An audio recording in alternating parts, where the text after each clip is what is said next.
It's Friday here on the Locked On Steelers podcast. I'm your host, Chris Carter. We got our special guest, Derrick Bell from SteelersNow.com. You know Derrick. He's breaking down film all the time. He's always studying. I want to get inside his brain about what kind of run concepts and what kind of offense we can expect from Arthur Smith with the elements that have been added to the Steelers offense. It's the Locked On Steelers podcast. Let's get into it. You are Locked On Steelers, your daily Pittsburgh Steelers podcast, part of the Locked On Podcast Network, your team every day.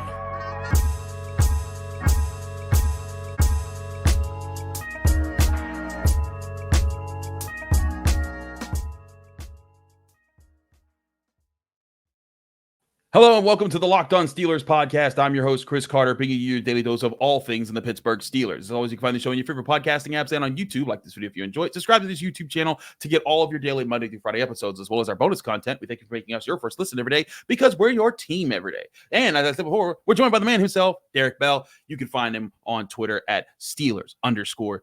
You can read his work at SteelersNow.com. Derrick, how you doing, man? How's it going, man? Yeah, it's a scorcher outside, brother. It's hot as hell. So I'm definitely glad to be in the basement. Got the air conditioning going on, ready to talk some ball and stay out of the heat. Absolutely. It's fun to talk ball, and I'm glad I don't have to be sweating out at training camp just yet. But I wanted to talk to you about Arthur Smith and what we can expect specifically for a little bit. We'll get to the passing game, but I want to talk to you about what the run game could look like, because there's been a lot of talk about how the Steelers could look when it comes to offense. We know that he's emphasized it to the offensive line, to the running backs, to the tight, everybody. This offense needs to be able to run the ball and run the ball well. This isn't just going to be the Steelers are, running the ball decently. They want to be dominant there. And so with that, we've talked about personnel, but I wanted to talk to you about the concepts that you think that we could expect to see from the Steelers with Arthur Smith, with the offensive line personnel they've brought in. Now, of course, there's still going to be the question of, does Broderick Jones start at right? Does Dan Moore Jr. or Troy Fautanu start at left? Or does Broderick Jones start at left and Troy Fautanu at right? Does Zach Frazier earn the starting spot right away? All those things considered, sure. But I still think that there are some bread and butter things that if you look at Arthur Smith's past, whether Atlanta or Tennessee, you can get a sense of, hey, how did he do it there? And how can he apply it here? If you're looking at, with your studies of Arthur Smith, what kind of things do you expect to see be kind of the centerpieces of this Steelers run game? Yeah, I mean, I think it all goes back to really the heavy personnel is first and foremost. Arthur Smith loves his tight ends. He's a guy who's going to use a lot of 12 and 13 personnel to utilize a lot of bigger bodies up front. And then really the foundation of Arthur Smith's offense is the wide zone. Like, it just is what it is. That's what he's ran really dating back to Tennessee.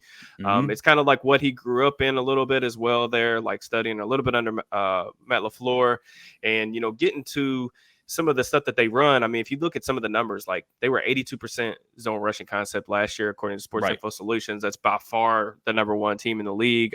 They only ran gap concepts on less than 20%. That was the least amount in the league. So it's pretty straightforward on like what he wants to run. They want to get under center, run the wide zone stuff.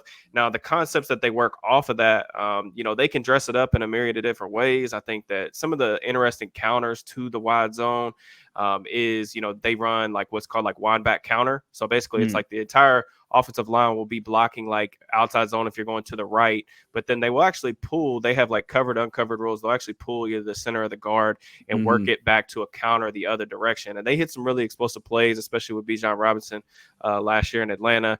And some of the other stuff that they will run, they'll run a little bit of duo.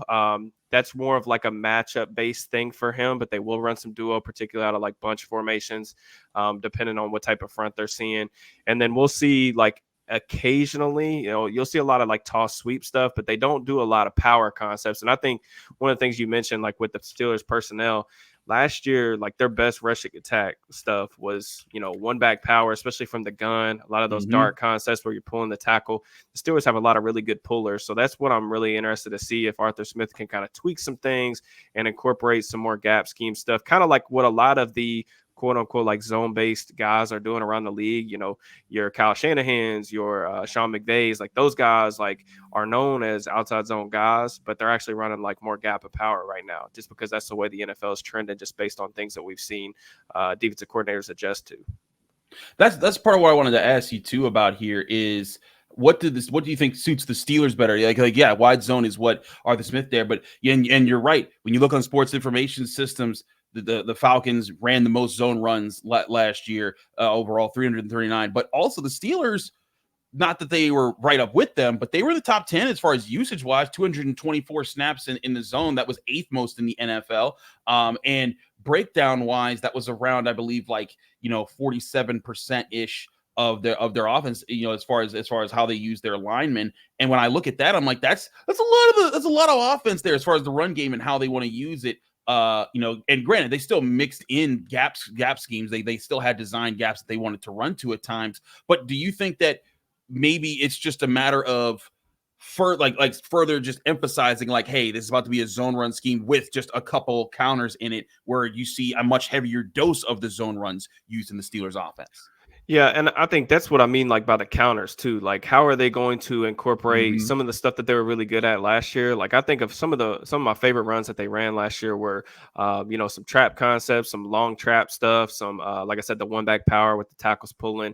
They've got some really athletic linemen up front, and I think that you can take advantage of that. I think everybody assumes that, you were in wide zone, you want athletic linemen, and that's absolutely the truth, because you want to be able to stretch, make the defense defend every inch of the football field from a horizontal perspective when you're running wide zone, but also you can utilize guys that are really good on the move as pullers. So that's one thing that I want to see. Arthur Smith's offense last year with Atlanta, even though they were fairly run heavy, he was dead last in terms of attempts where they actually pulled an offensive lineman. So that's right. Those are some things that I want to see kind of changed or tweaked a little bit, but really that's the foundation of the offense. It's wide zone. He wants to run the ball. I've repeated this really since the hire really took place, but I don't think it's really any secret that the Steelers are going to have to be extremely efficient running the football next year if they're going to have success on offense. I mean, it sounds extremely simple, and I know that's not an earth-shattering take by any stretch of the imagination, but what he wants to do is he wants to create what I like to call regulated looks. So they see cover three on 47-48% of their snaps. Arthur Smith's offense is that just because of the heavy personnel and the way that you can do that. Now, what that does is it opens up, ways to attack a defense down the field. Because if you talk to any offensive line gurus, they'll tell you, cover three, everything works against cover three. It's the most basic, but also most, regular coverage that you'll see at the NFL level. So a lot of the passing game is really designed around their ability to run the ball on early downs and hit the shot plays over the top against cover three. No, I feel you on that. And again, I think it's interesting because as we're talking about what the Steelers are going to do and what Arthur Smith has done, there were struggles in Atlanta, but it's also not just Atlanta. You look at his time in Tennessee in 2020 when the Titans had the number two rushing offense in the NFL, and actually the number 2 yardage offense and number 4 scoring offense in the NFL. Back then, the Titans also led the league in how many times they ran out of zone concepts. So yep. I don't think it's a thing that I think that is a thing that's going to get emphasized. But like you, this is an athletic Steelers offensive line. Broderick Jones is devastating when he's on the move and he's out hitting people. Sure. That I think Troy Fautanu, when he comes up and he's ready to start, I think something he can do well. I think both Daniels and Seumalo can do it well. I talked to Zach Frazier about pulling in the last week of minicamp, and he said, "Hey, I'm good at it, but I haven't been asked to do it yet." And I think that's the interesting thing is if they're working on all these things right now and everyone else is pulling but Zach Frazier, I wonder what that tells me. I wonder what how that's going to translate into an actual rushing offense when the Steelers start to apply what they've been working on all spring.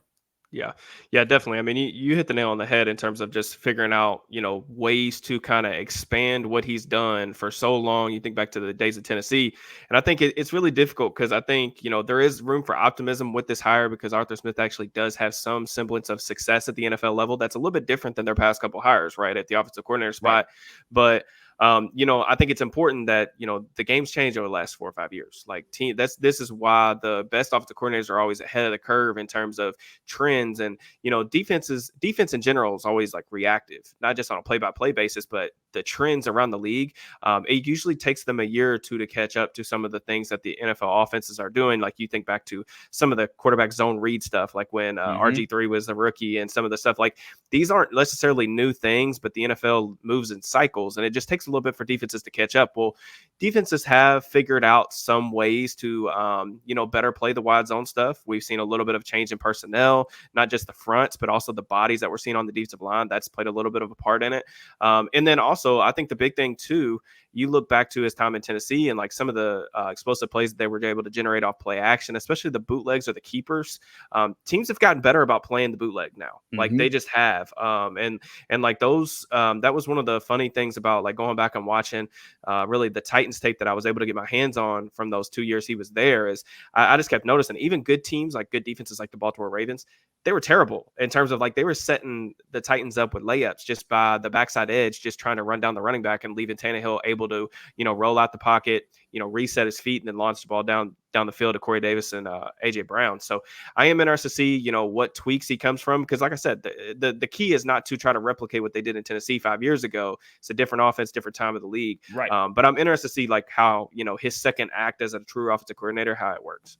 Absolutely. I want to talk more about how his past offenses are working, how that can relate to this. We'll do that next here on the next segment of the Locked On Steelers podcast. Chris Carter, Derrick Bell, stick with us. We'll be right back.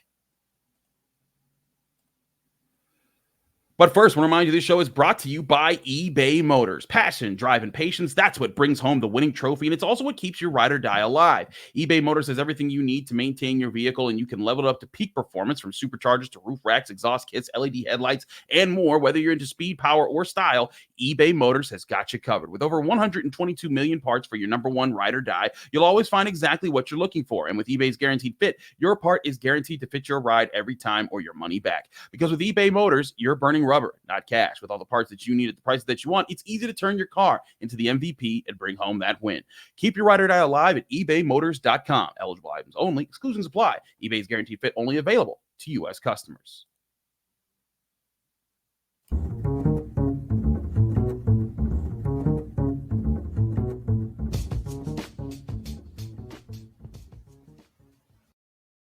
Back here on the Locked On Steelers podcast, I'm your host, Chris Carter, here with Derrick Bell of SteelersNow.com. Derrick, let's get into some of the things that you've noticed about Arthur Smith's offense. Now, we talked about the zone runs and how it applies, but I want to talk to you. Let's start off with this.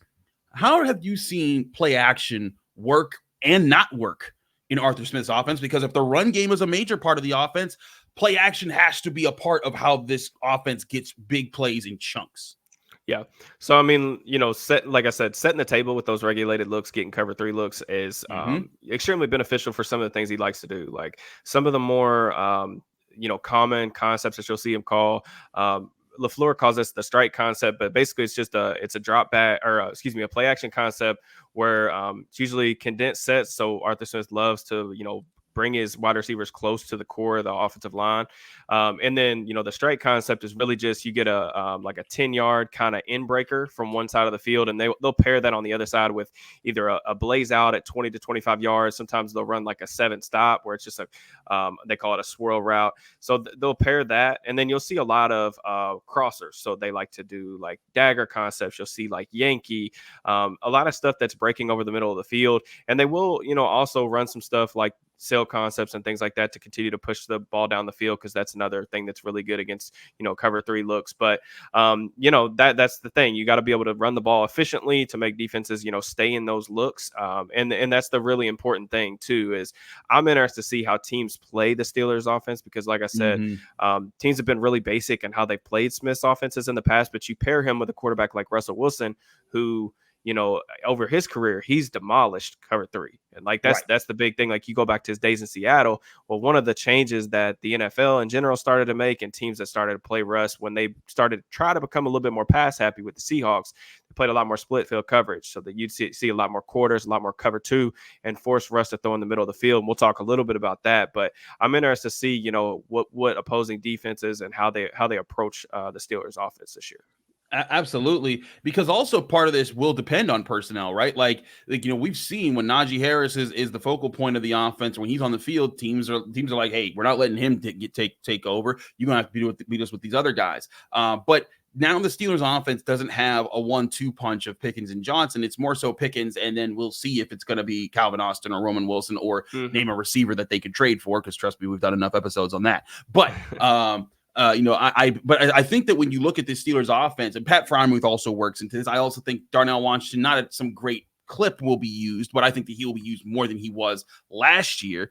I just wonder if there is a part of this offense where it's like, because teams aren't going to name that second receiving option seriously, could that be a big part of the play action offense that hits for a while, or at least creates a balance on offense where it's like, hey, okay, on play action, you may fly up to the line of scrimmage to stop Najee, or you may double team George Pickens, but if you're doing all those things, somebody's going to get a one-on-one opportunity to make a big play, and that could be where it happens. Do you think that there's a way that's a way to maximize that, especially when you're talking about the cover three with a guy like Freiermuth or Austin or Wilson?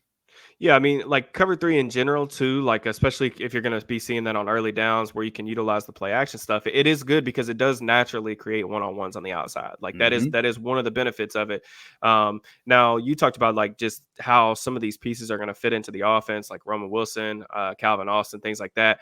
I think that some of the play action concepts are what I would term as like shot plays off play action, where you're basically utilizing max protection and trying to do deep, like 5 to 7 step drops off of that and then push the ball down the field. Well, normally what you're getting is you're trying to get your two receivers worked up on the post safety, and whichever, receiver that post safety goes to, you're going to throw the ball to the other one. It's really simple. And I think that's what I talked about, like with the run game needing to provide like the efficiency part of the offense. You're going to need the quarterbacks, and they've got two good deep ball throwers on the roster now with Russell Wilson and Justin Fields. You're going to need the quarterbacks to provide the explosive plays and hit those shot plays over the top, to continue to make sure that defenses aren't clamping down too much towards the line of scrimmage.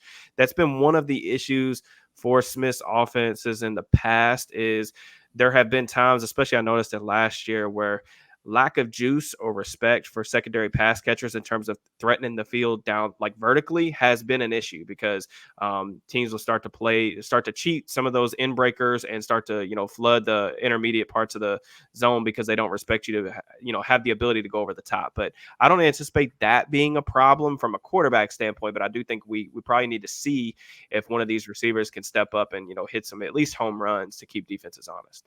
That's where I think it's going to be interesting to see how that's drawn up and how it's executed, because it was something that they tried to do last year. I mean, we saw, I think it was the Raiders game where they first hit one with Calvin Austin. I remember every Steelers fan was like, oh my God, like we haven't seen that in years. And it's going to be interesting to see how do they quickly flip from what they've been doing and what they've not been able to make work to make it work in this offense. And I think that's another part where Russell Wilson really comes in, because like you said, and I brought this up to Justin Fields, I brought up he was an efficient deep ball thrower. Russell Wilson was an efficient deep ball thrower. When you look at their numbers as far as deep passing, it was among the best in the league even last year for both of them, even with the teams that they were on. And to me, when I look at that, I say like, hey, like this, there's something that can be there. I just think it's got to be interesting. They have to still dial it up the right way, because they tried to get, make the deep ball work last year, and it just didn't for the most part. Yeah. I think again, it's all going to depend on like the structure of the defenses that they're going to play against. But I do think, I'm optimistic about, the ability for the quarterbacks to stretch the field vertically. I think that Russ still has the arm strength to push the ball vertically, but also, the touch, those moon balls. I mean, you even saw that. I know things, didn't materialize the way that they wanted to in Denver. And, Russ has he does have his flaws. He's always been a very particular quarterback. He has a very distinct set of strengths and weaknesses that you have to scheme around. And he's always been that. He's always going to be that.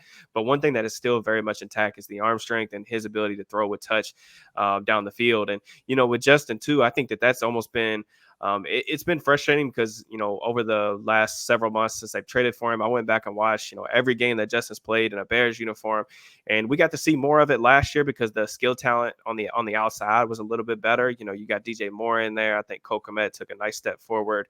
Darnell Mooney's a fine player. But, Justin, like you can build the offense, kind of in a similar way to Russ in terms of, you want to push the ball down the field, because that's something that he does extremely well. And unfortunately in Chicago, he didn't really have the supporting cast to be able to do that really his first 2 years. But I do think that he has, the upside to be able to do that if it comes to it. Absolutely. I want to talk more about, as you alluded to earlier, the middle of the field, because that was such an important part of the pass game that was talked about for the past few years, as far as Matt Canada, why the Steelers couldn't use it. But also, when you look at Russell Wilson, it's not exactly been for his forte either of recent. I want to talk about how the Steelers can unlock that problem, or if it will be a persistent problem for their upcoming offense. We'll do that in a minute here on the Locked On Steelers podcast. Chris Carter, Derrick Bell, stick with us. We'll be right back.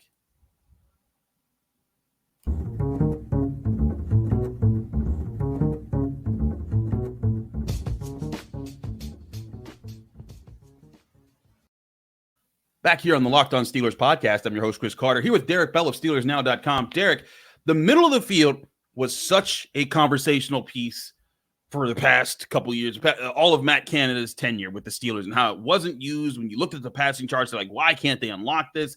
And some of it was also, quarterback decisions. And you and I have talked about that, and how like there were times where Kenny Pickett just overlooked the middle part of the field when even it was wide open. But this is also something, when you look at Russell Wilson's latest passing charts, they don't exactly inspire confidence that that part of the field is going to get used, as well as Arthur Smith. Do you see that persisting as a problem with the mixing of Wilson with Arthur Smith and what the Steelers are doing? Or do you think they actually could put together a formula that makes that not an issue for this upcoming year? Yeah, I mean, so this is kind of what I was talking about with Russ having a very distinct set of strengths and weaknesses. And you can take it how you want, positive or negatively, but I will say, like, there are some stuff built into Arthur Smith's system that I can see Russ being able to do. In terms of attacking the middle of the field, one of the things that Russ is willing to do and was willing to do more of last year was when teams would play those cover two plays, like he would be more willing to take like the 3-up guy. So if you put somebody in the slot and they're the pole runner, just running basically down the split safeties, he did show the ability to like throw the ball down there, as far as that being like the first read. One of the ways Arthur Smith likes to do it is they have basically it's a 2-man route concept play. It's called a throttle route, which is basically they'll bring somebody from, a tight split alignment, and they'll have him go 15 yards directly, in front of the quarterback, and he can either sit down or work back towards the side of the field that he came in. It creates a really nice 1-2 read. Now, the second read off of that is usually like a blaze out, which is like a 25-yard out route towards the sideline. So you can go 1-2. Or, sometimes they'll even pair it as a little bit of a changeup where they'll run like a post corner. So again, if you get those cover 3 looks and that post safety comes up on the what I call a search route, you can hit the ball over the top on the post. So it's like stuff like that. When you design it up and you say like, okay, we're going to go max protection, we're going to try to hit the ball like in between those hook defenders against cover 3. Like, I think that Russ can do that. Now, the flip side of that is a lot of the, like, if you've ever studied like the Shanahan, LaFleur kind of that scheme, a lot of the backside stuff, which really everywhere in the NFL now, but like a lot of the backside stuff is what we call like bowl concepts. So you're getting high lows on the linebackers, where like the third read in the progression is like a basic or a dig route coming at like 12 to 14 yards.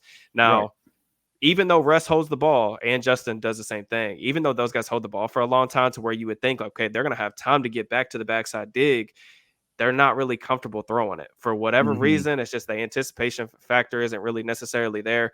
And those guys are tough. They're willing to stand in there and take hits. But it's just, I think with Russ, it really comes down to he's just short. Like, I hate saying that. Like, no, but you're right. You're very much. He's short. Like, I mean, because you have to think of it too. Like, so for example, like one of the things that they'll do is, they'll run like a flag concept to the right side of the field, and they'll run the bow coming back. So you got the backside dig working, left to right. Well, the problem is, like, if you go 1-2 and you get to the third read in your progression, well, regardless of how good your offensive line is, like the pocket is compressing. And like when you're only 5'10", you just don't have the necessarily leeway to, navigate different arm slots or different arm angles to throw over the top of guys or throw aside from guys and get the ball into the middle of the field, because that's where like, space can be really compact. So I think that's the thing with Russ. And, we have like the thing with Russell is like we have such a high sample size, man. You can go back to the Seattle days, and he's just never been a heavy middle of the field thrower. And that doesn't mean he can't be a solid quarterback for the Steelers next year. You can scheme around that. You just have to set realistic expectations, because I think, it probably is what it is at this point.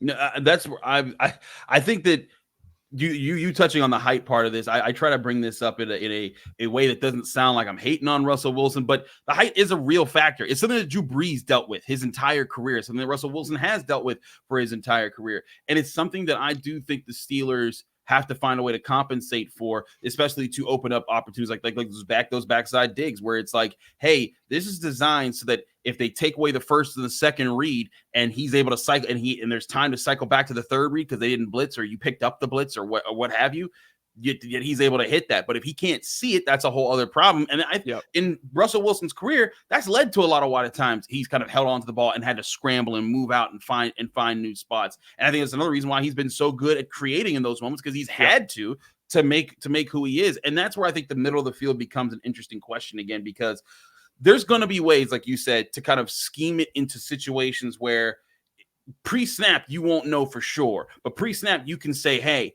what we're doing is we're trying to isolate this safety or this linebacker, get them to commit to one decision. And when they commit to that, you know that it's this option or that option. And that can be, those are the things that I think Arthur Smith has to not only make, regular in the Steelers offense, but help Russell Wilson be good at that. And I think also the thing is that, and this is why you go get a Russell Wilson, he has been good at stuff like that. He has been good at reading the field, understanding when to take the right shots at the right moments. That's why he's had a good touchdown to interception ratio for most of his career. And I think that's where, if the Steelers make that part of their passing offense a consistent problem for defenses to have to face while the running game is going, that's the key to make this offense a real problem. And again, not top of the line, not, competing with the Chiefs, for the top offense in the league or anything like that. But if this offense even ranks 16th, 15th in that area in the NFL, huge improvement. It's a huge step up from where they've been 28th and bottom 5 and bottom 7 of the league for so long now, that I think Steelers fans underestimate how big of a jump that is and how much that does for a team with a defense that looks like what it could be this upcoming season. Yeah, absolutely, man. I mean, I think like the big thing too with Russ, like one of the areas that I was actually pleasantly surprised with, and I thought he actually, showed a little bit of development, in my opinion, in Denver, was I thought that he was a better pre-snap processor, like just understanding like the shells of the defense, understand where his eyes need to be, which side of the field he needs to be reading against, different type of looks. I mean, it's simple stuff like you mentioned, just the how bad things have been over the past couple of years, like simple stuff where throwing slants, like you think about like even last year, like Pickens was so good when they actually got him the ball on those slant routes. The problem is he was open so many more times that they didn't get the ball to him. And even when they did target him, like the balls weren't always like on target, especially in the first half of the season. So, if you're going to be playing a bunch of single high, well, like a good way to do that is you get the good old like dragon concept. You get the slant flat, hit Pickens and allow him to work against press coverage, something he does extremely well, and allow him to get the ball in open field and see if he can make explosive plays happen after the catch. So do I think that one of the most common things you'll see is like Smith's a big fan of repeat play calls, so you guys are going to see this a lot, but it's just like a lion concept, which is basically you'll have 4 wide receivers, 2 on each side, and everybody's running a slant route. They just look a little bit different. But that's one of the ways, like that type of stuff I think Russ can do. Do I think he can do like the search routes where it's like designed play action? You're just like the first read is to the middle of the field. Can you hit that? Especially if you move the launch point a little bit to give him some throwing lanes, set him up a little bit deeper in the pocket to where he can kind of see those things develop. I think that those things will happen. Now, I think the worries about what things will look like if you ask him to be a pure drop back passer. And this is kind of some of the things we're talking about with the Steelers are going to have a really good defense. You need to run the ball effectively. You're going to need a positive game script continuously, because if you do fall behind and things like that, where you do have to start airing the ball out and he's having to take 5-step drops from the gun, right, that's not what you want to do with Russ. That's just not his game. So, but there's ways to navigate about it. I think you made a good point too. Like if Russ is the 16th best quarterback next year, that's a huge W for the Steelers. Not just because of what they've had in the past couple of years, but because of how cheap he is. He's costing $1 million on the salary cap. So, I mean, there's tons of benefits to that. I know like that's probably, I know some people like want higher expectations and they want him to come in and play like, the superstar maybe they were used to seeing in Seattle. But, I think if they get 16th best quarterback play out of Russ, I'm ecstatic about that. Exactly. I know that doesn't exactly sell tickets. Oh, 16th best, but sure. But again, with what the Steelers have had and have overcome, that can do so much for them. And I keep emphasizing this. And hey, I was saying this last year about Kenny Pickett. If he could just be middle of the league, that makes this team so much better, because then it makes the offense so much better, and that balances really well with what the team's trying to do with the defense and how they want to win games, because the defense is still the better part. Again, the Steelers ranked 28th, averaging 17.9 points per game, and really, Derek, that was also boosted a lot by the end of the season with those last 3 games where Mason Rudolph came in, because if they had maintained how they were playing after the Patriots game, that they would have probably been, they wouldn't have been dead last, but they would have, or they might have been dead last, point being. But like, we're talking about 16th last year was the Bengals with Jake Browning at quarterback, which was 21.5 points per game, which also, by the way, was only 0.3 points behind the Super Bowl champion Kansas City Chiefs,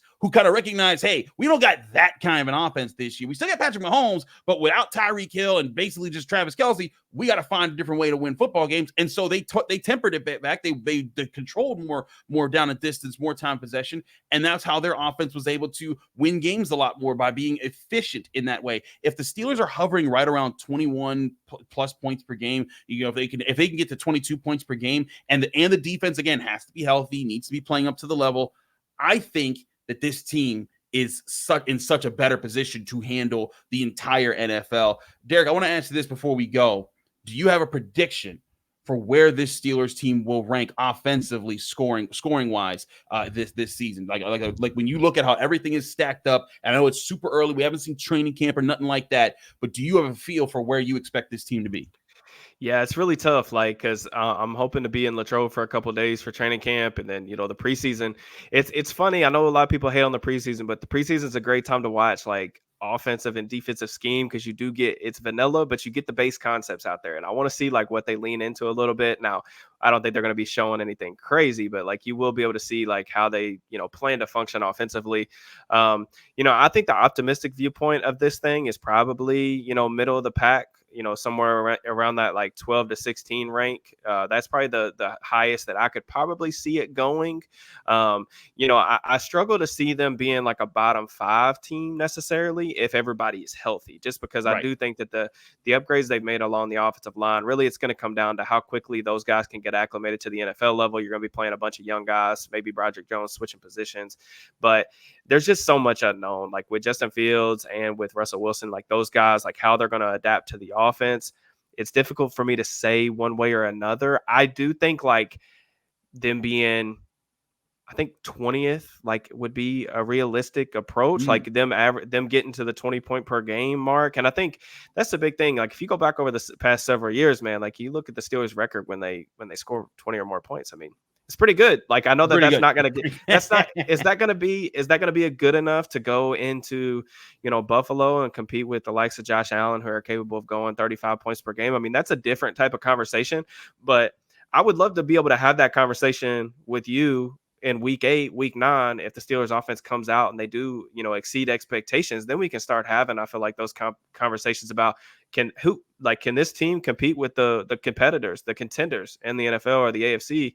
I'm excited about hopefully having that conversation. I'm just not ready to fully get on board, mainly just because I don't know. I have some concerns, some worries that I kind of need settled down a little bit with my own eyes in terms of from a faith perspective.